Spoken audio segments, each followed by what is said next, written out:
भ्रष्ट संस्थाचालकांवर कारवाई, शिक्षणाचं बाजारीकरण शिक्षकांचा सन्मान, भ्रष्ट अधिकाऱ्यांचा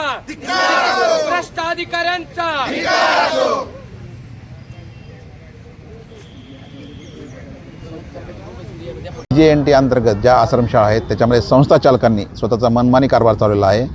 संस्था चालक, अध्यक्ष, मुलगा मुख्याध्यापक म्हणजे शिक्षक, सून नातेवाईक अशा प्रकारे एकदम प्रायव्हेट लिमिटेड त्यांची कंपनी आहे आणि इतर जे कर्मचारी आहेत त्यांच्यावर यांनी शारीरिक, आर्थिक आणि मानसिक छळ लावलेला आहे।